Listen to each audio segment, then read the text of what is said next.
বীর মুক্তিযোদ্ধা সাবেক ডেপুটি মেয়র জনাব আব্দুল সালাম স্যারের আমাদের মাঝে এখন সিনিয়র সচিব জনাব মুর্শিদুর রহমান স্যার আসছে।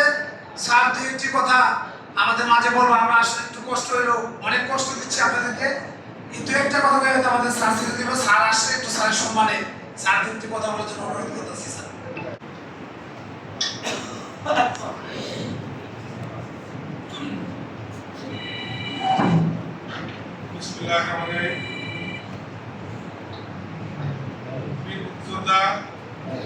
গেরিলা যোদ্ধা, বিশিষ্ট ক্রীড়া সঙ্গী, ক্রীড়াবিদ, ক্রীড়া সংগঠক, গণমানুষের নেতা, অবিভক্ত ঢাকা সিটি কর্পোরেশনের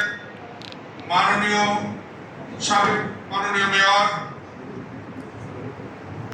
সাদেক হোসেন খোকার ষষ্ঠ মৃত্যুবার্ষিকী উপলক্ষে আয়োজিত এই সভায় উপস্থিত আমার শ্রদ্ধেয় বড় ভাই, ঢাকার ডেপুটি মেয়র, বাংলাদেশ জাতীয়তাবাদী দল বিএনপি চেয়ারপারসনের সম্মানিত উপদেষ্টা পরিষদের সদস্য,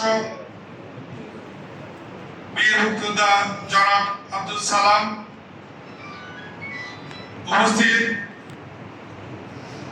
শ্রমিক পরিবহন কর্মচারী ইউনিয়নের নেতৃবৃন্দ সহ অন্যান্য অংশীজন এবং ঢাকা সিটি কর্পোরেশনের শ্রমিক কর্মচারী ইউনিয়নের নেতৃবৃন্দ, কর্মীবৃন্দ, আসসালামু আলাইকুম। আমার একটু হয়ে গেছে, দেরি হয়ে গেছে, আমি এসে গিয়েছিলাম নিকুঞ্জে।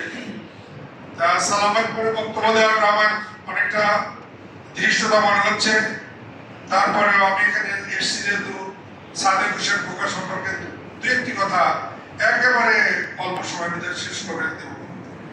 তবে সাদেক হোসেন খোকা জীবনী, তার জীবনালেখ্য এ কিন্তু 2, 4, 5 মিনিট, 10 মিনিট, 1 ঘন্টা শেষ করা যাবে না। আমি দীর্ঘ 5 বছর তার সাথে কাজ করেছি।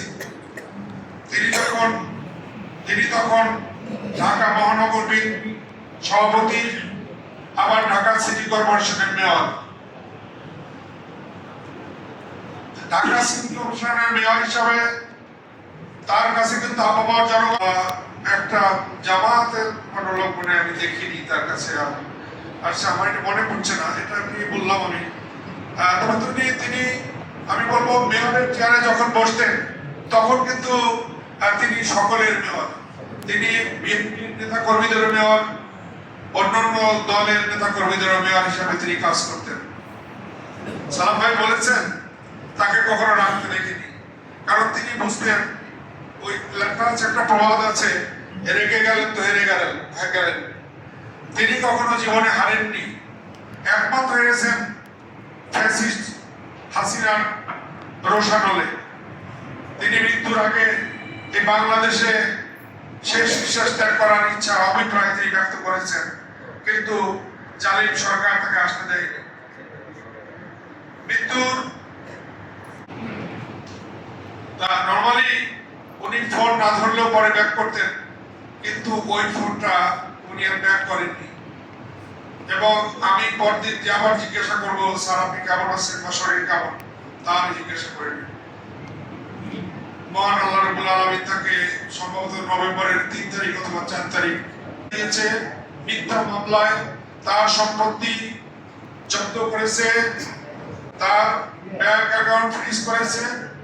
তিনি কিন্তু ঠিক সম্ভবত 7 নভেম্বর এই বাংলাদেশের মাটিতে এসেছেন এবং এই ঢাকা সিটি কর্পোরেশন প্রাঙ্গণে অনেক হাজার হাজার জনতা তার কফিনে ফুল দেওয়ার সুযোগ পেয়েছে।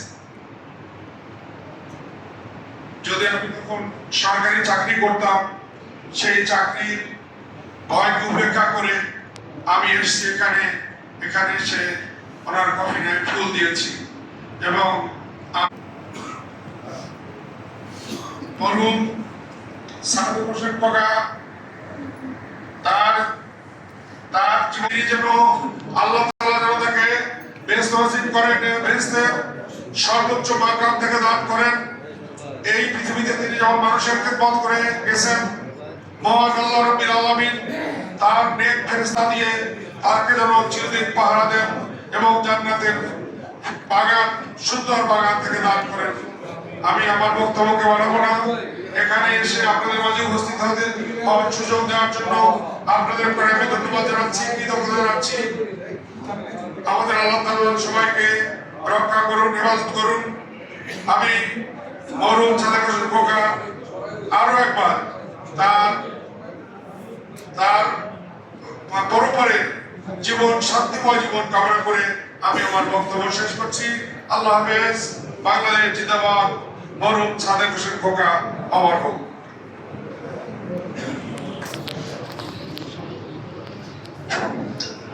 ধন্যবাদ।